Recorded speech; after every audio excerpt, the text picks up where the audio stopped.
नमस्कार दोस्तों, welcome to my YouTube channel learn Hindi with प्रीति।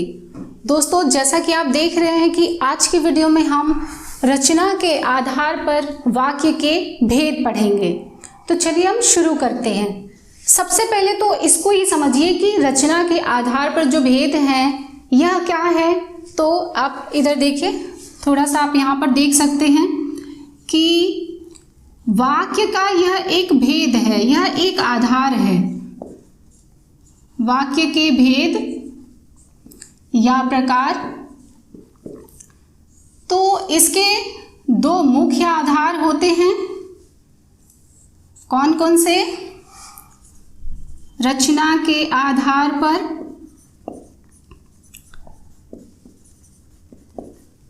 और दूसरा है अर्थ के आधार पर।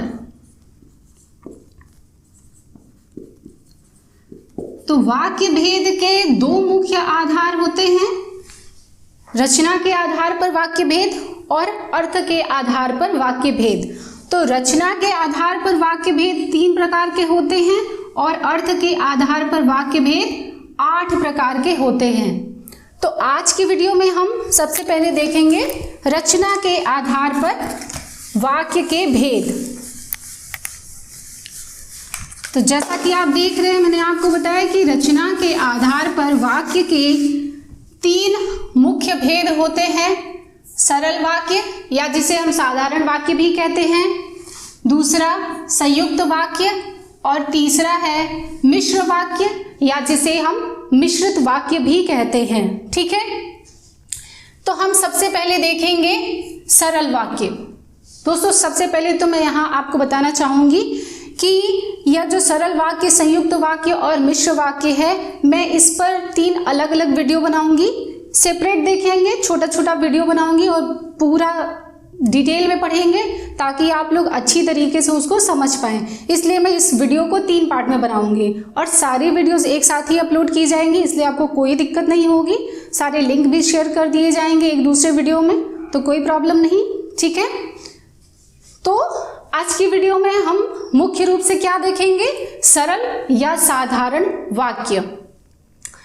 तो सरल वाक्य किसे कहते हैं, इसे समझिए। देखिए, जिन वाक्यों में एक उद्देश्य, एक विधेय और एक ही मुख्य क्रिया हो, उसे सरल वाक्य या साधारण वाक्य कहते हैं। अब सरल या साधारण वाक्य में कुछ महत्वपूर्ण बातें हैं जिसे बहुत ध्यान में रखना है। सबसे पहले तो यह समझिए कि देखिए, उद्देश्य को ही कर्ता कहते हैं और विधेय को क्रिया कहा जाता है। यह सरल शब्द हैं, जैसे उद्देश्य और विधेय शब्द अगर आपके सामने रख दिया जाए तो समझने में कठिनाई होगी। तो अगर आप कहीं कहीं पढ़ेंगे तो आपको ऐसा पढ़ना मिलेगा कि जिन वाक्यों में एक उद्देश्य और एक विधेय होता है, साथ ही उसमें एक ही मुख्य क्रिया होती है, उसे साधारण वाक्य कहते हैं। तो पहले क्लियर यह भी होना चाहिए कि सरल वाक्य को ही साधारण वाक्य भी कहा जाता है।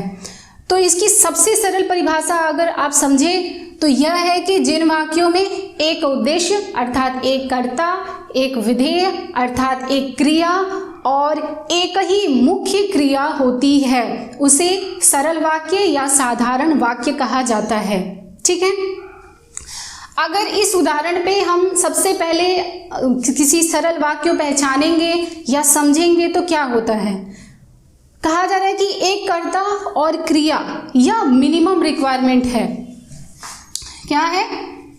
कर्ता मतलब उद्देश्य और क्रिया मतलब विधेय। तो किसी सरल वाक्य की सबसे मिनिमम रिक्वायरमेंट क्या है कि उसमें एक कर्ता और एक क्रिया होना चाहिए। और बात यह है कि एक ही मुख्य क्रिया हो, तो मतलब जो क्रिया है वह अगर एक कर्ता के साथ एक क्रिया है तो वही उसकी मुख्य क्रिया होगी। जैसे अगर हम इस बेस पे एक उदाहरण देखना चाहें तो क्या है? राम जाता है। तो यहां पर आप क्या देख रहे हैं कि राम करता है और क्रिया है जाता है, तो राम जाता है। तो सरल वाक्य का कहने का मतलब ये है कि सरल वाक्य के उदाहरण छोटे भी होते हैं। छोटे मतलब यह सबसे छोटा उदाहरण है। अब यहाँ जाता है, क्रिया भी चेंज हो सकती है, कर्ता भी चेंज हो सकता है। सीता जाती है, सीता खाती है, सीता गाती है, सीता पढ़ती है, सीता खेलती है, मोहन जाता है, सोहन जाता है, रमेश जाता है, व्हाटएवर। ठीक है, तो कहने का मतलब क्या है कि किसी सरल वाक्य की मिनिमम रिक्वायरमेंट क्या है कि उसमें एक कर्ता और एक क्रिया होती है, और यहाँ पर अगर एक कर्ता के साथ एक ही क्रिया है तो वही उसकी मुख्य क्रिया होगी। ठीक है, अब दूसरी बात समझिए, आगे क्या लिखा है कि सरल वाक्य में कर्ता और क्रिया के अतिरिक्त कर्म, पूरक, क्रिया विशेषण, संप्रदान, अधिकरण, अपादान आदि घटक भी हो सकते हैं। अब अगर मैं आपको दूसरा उदाहरण दूं तो आप देखिए, राम विद्यालय जाता है। अब यह वाक्य थोड़ा सा बड़ा हुआ। पहले हमने देखा कि राम जाता है, करता है, क्रिया है। अब अगर आप यहां पर देखेंगे तो राम क्या है, कर्ता, विद्यालय का हो जाएगा कर्म, और जाता है क्रिया। तो इस चीज को समझने का अच्छे से प्रयास कीजिए कि मिनिमम रिक्वायरमेंट होती है कि किसी सरल वाक्य में एक कर्ता और एक कर्म हो। ठीक है, अरे सॉरी, एक कर्ता और एक क्रिया हो, यह सरल वाक्य की मिनिमम रिक्वायरमेंट होती है। साथ ही कहा जा रहा है कि सरल वाक्य में कर्ता और क्रिया के अतिरिक्त कर्म, पूरक, क्रिया विशेषण, संप्रदान, अधिकरण, अपादान इत्यादि भी घटक हो सकते हैं। तो यहाँ पर आपने क्या देखा कि राम विद्यालय जाता है, तो राम कर्ता, विद्यालय कर्म और जाता है यह क्रिया है। अब अगर मैं आपको कहूं कि राम रोटी खाकर हंसते हुए विद्यालय जाता है,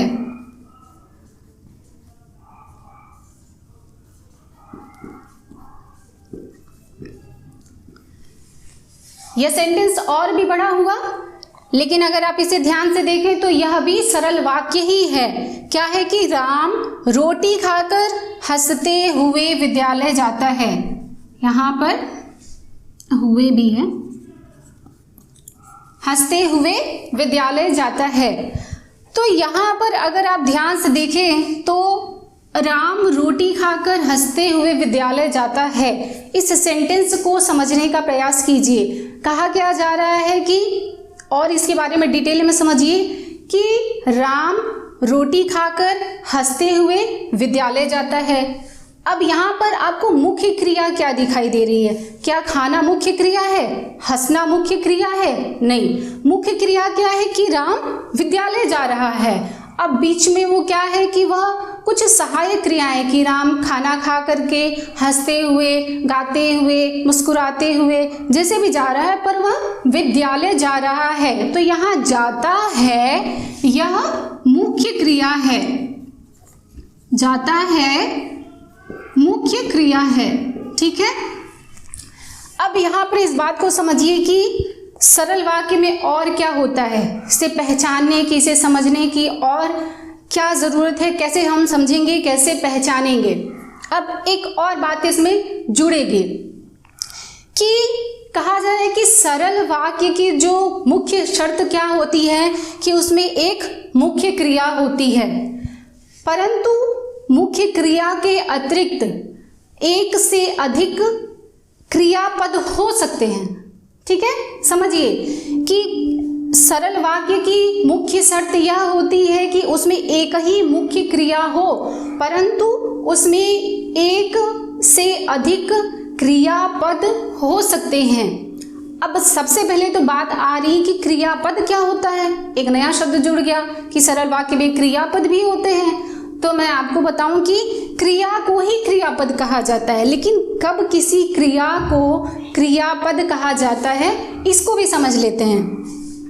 तो क्रियापद क्या होता है पहले इसे देखिए कि समझिए, जब किसी वाक्य में, जैसे यह आपके सामने एक पूरा वाक्य है, तो जब किसी वाक्य में किसी मुख्य क्रिया के साथ जो अन्य क्रियाएं होती हैं वह सहायक के रूप में जुड़ जाती हैं तो वह क्रियापद कहलाती हैं। ठीक है, मतलब क्रिया ही होती है किसी वाक्य में कोई ऐसी क्रिया जो मुख्य क्रिया की सहायक के रूप में प्रयुक्त की गई है तो उस समय उसे क्रियापद कहा जाता है।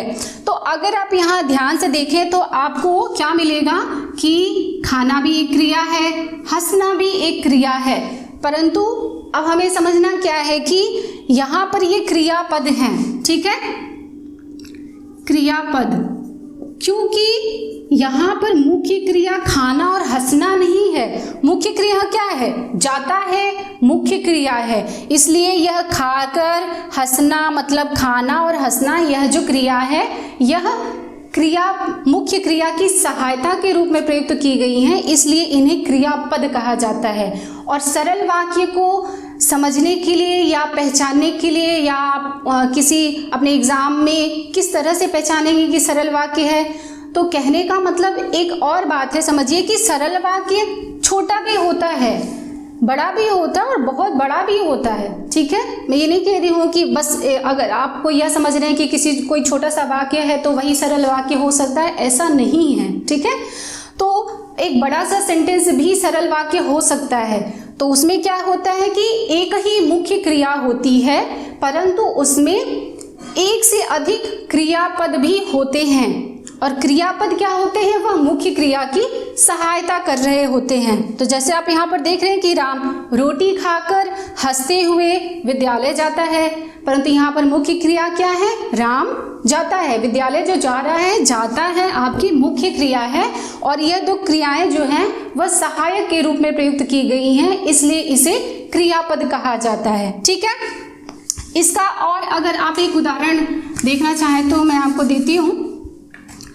क्या है? देखिए, मोहन हंसकर रीझकर मुस्कुराकर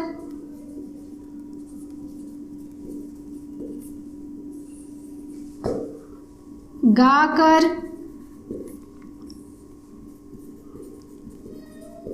सबका दिल जीत लेता है।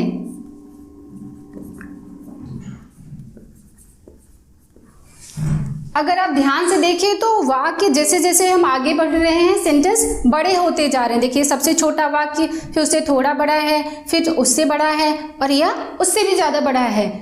तो यही मैं आपको कहने का, मेरे समझाने का सिर्फ यही मतलब है कि सरल वाक्य जो होता है वो छोटा भी होता है, बड़ा भी होता है। अब इस उदाहरण को देखते हैं।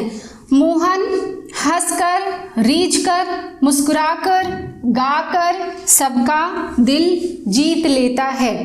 यह बड़ा है पर है भी सरल वाक्य। कैसे? अब इसे हम समझते हैं कि इसमें मुख्य क्रिया क्या है। कहा जा रहा है कि मोहन हंसकर रीझकर मुस्कुराकर गाकर सबका दिल जीत लेता है। तो अगर आप देखें ध्यान से तो यहाँ पे जीत लेता है मतलब जो दिल जीत लेता है यही एक मुख्य क्रिया है, क्योंकि हंसकर रीझकर मुस्कुराकर गाकर यह सब सहायक क्रियाएं हैं कि यह सब करके वह मुख्य काम क्या कर रहा है कि लोगों का दिल जीत ले रहा है। तो यहाँ पर जीत लेता है आपका मुख्य क्रिया हो जाएगा, और यह हंसना रीझना मुस्कुराना गाना यह सब क्या हो जाएगा? क्रियापद हो जाएंगे। ठीक है, तो सरल वाक्य को पहचानने का यही आपके पास तरीका है कि आप उसे समझेंगे। कहने का मतलब क्या है कि मुख्य क्रिया ही होती है और आपको अन्य क्रियापद भी उसमें मिल जाते हैं, परंतु आपको ध्यान देना है कि मुख्य क्रिया क्या हो रही है, और मुख्य क्रिया के साथ जो अन्य क्रियाएं सेंटेंस में प्रयोग की जाती हैं उन्हें क्रियापद कहते हैं। ठीक है, तो आज की वीडियो में बस इतना ही। नेक्स्ट वीडियो में हम संयुक्त वाक्य को देखेंगे, ठीक है। तब तक के लिए वीडियो अच्छी लगती है तो लाइक शेयर जरूर करें, साथ ही मेरे चैनल को सब्सक्राइब करके बेल आइकन जरूर दबाएं ताकि आपको मेरे नए वीडियोस की नोटिफिकेशन भी मिलती रहे। Bye bye.